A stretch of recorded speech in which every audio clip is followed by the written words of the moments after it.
The 6 tips that I would give to anyone, including myself, if I had to start all over again with a plant-based lifestyle. Plant-based living and plant-based lifestyles continue to be on the rise in 2025.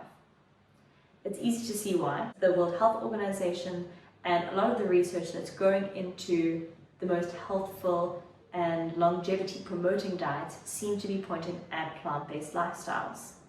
A word that you definitely would have heard thrown around would have been the Mediterranean diet.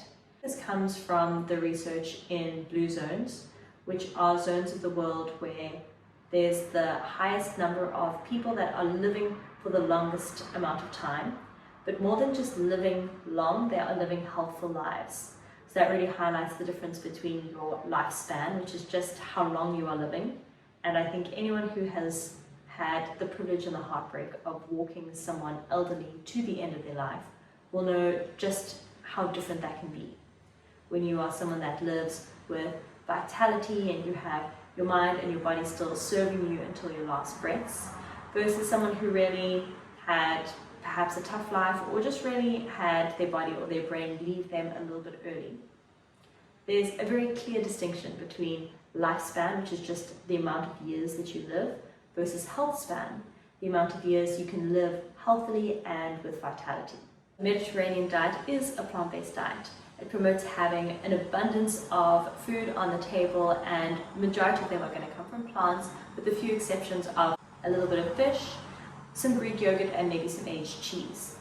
This is characterized also by things like eating together and enjoying your community, having a variety of food, having foods high in fiber, and also things like plenty of high quality olive oil.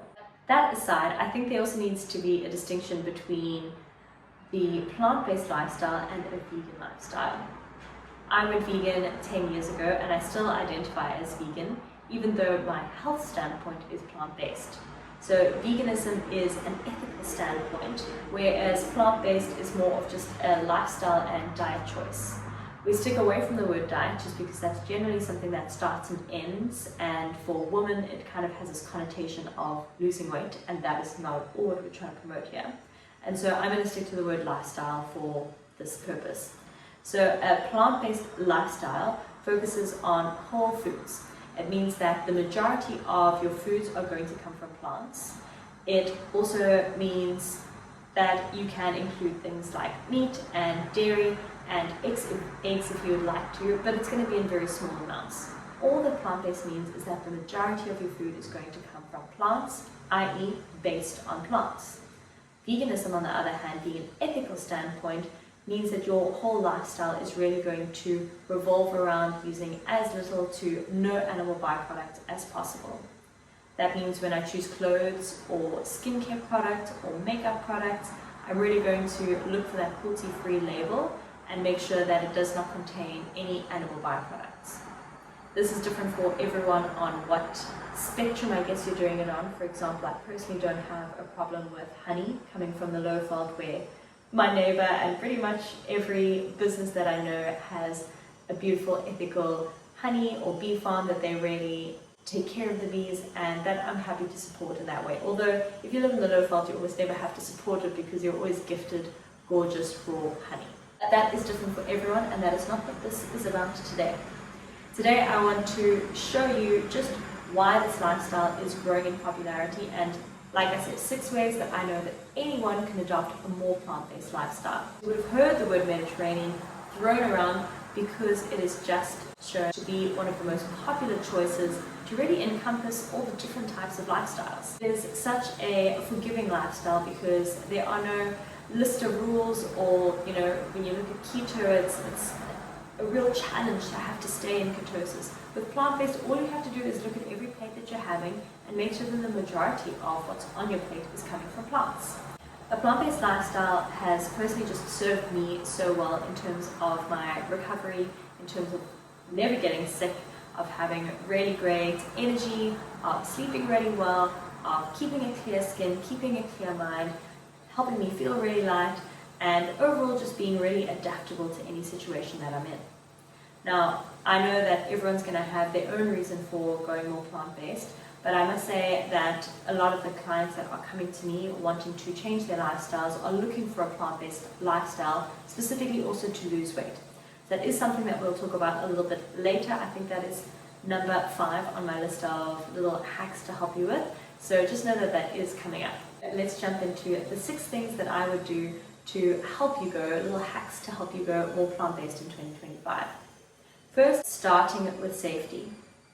I know that you are excited to adopt this new lifestyle and you're going to go in guns blazing, ready to change everything about your lifestyle, but I'm going to whoa you right there and say start with what you already know, what your body already trusts, and start slow. Start with safety.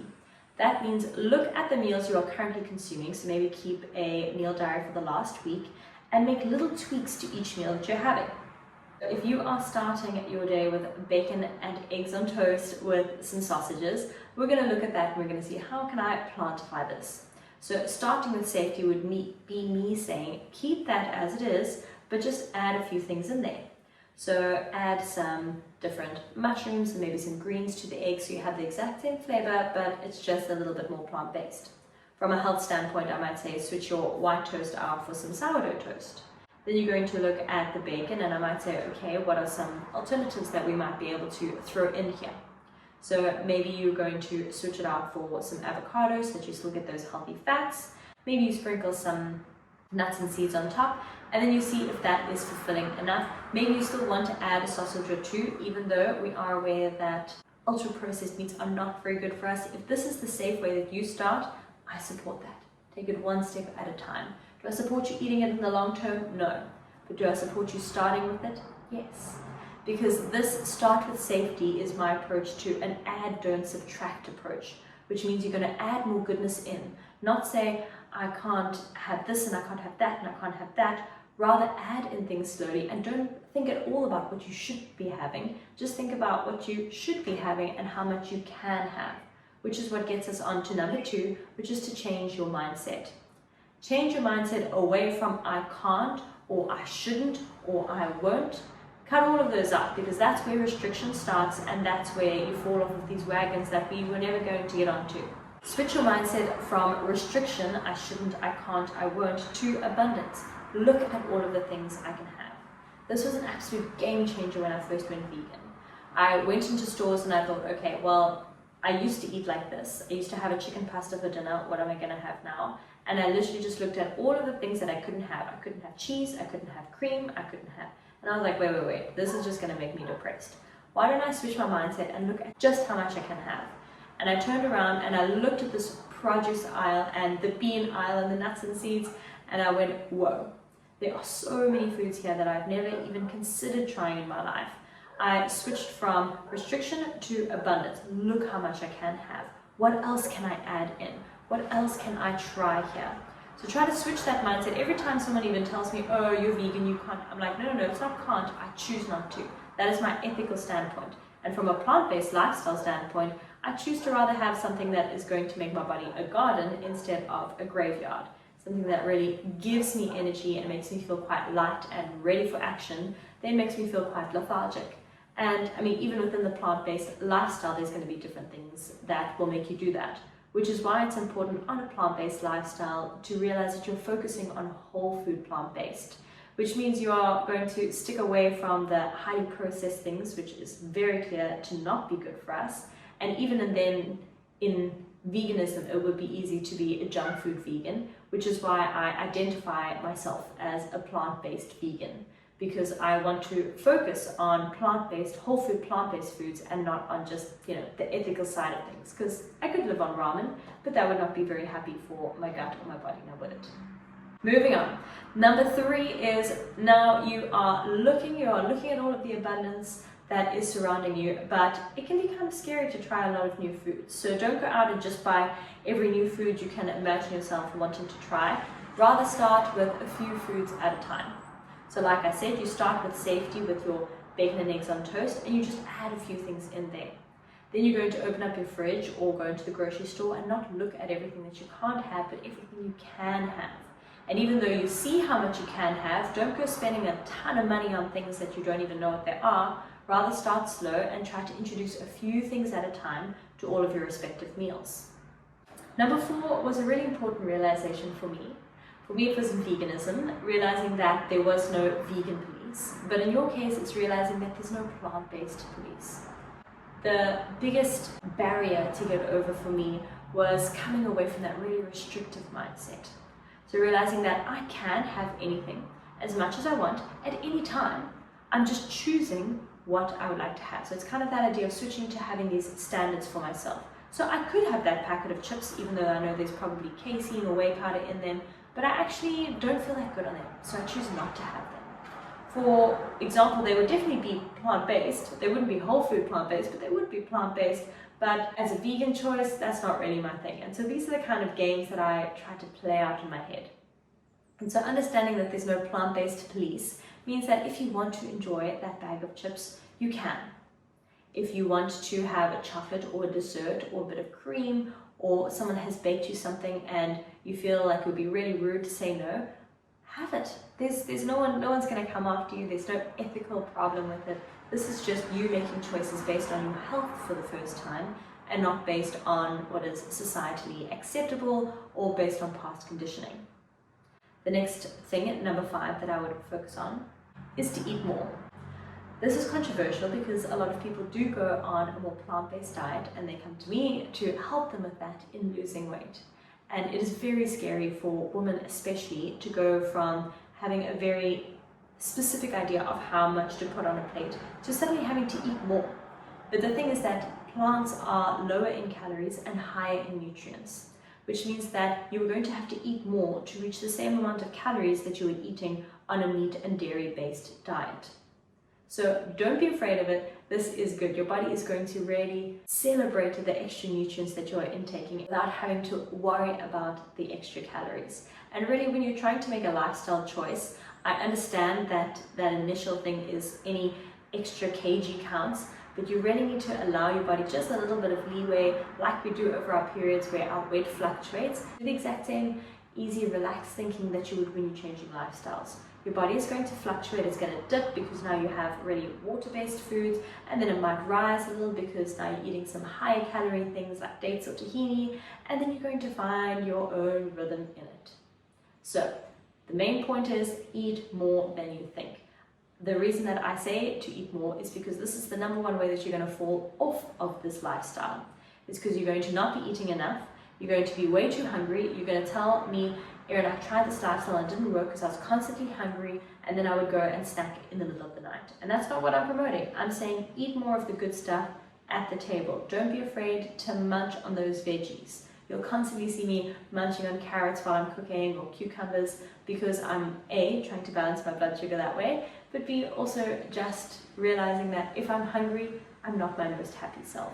And so I'm rather going to have a small snack that's going to satiate or hold me over until I'm going to have my next meal.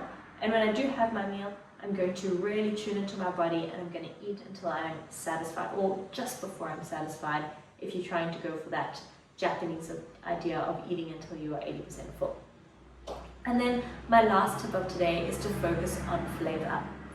It is very different going from a meat and dairy based lifestyle to going to a plant-based lifestyle.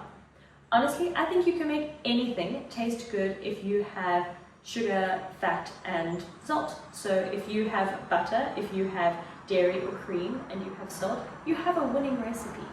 But what would really impress me is if you can make plant-based foods taste good.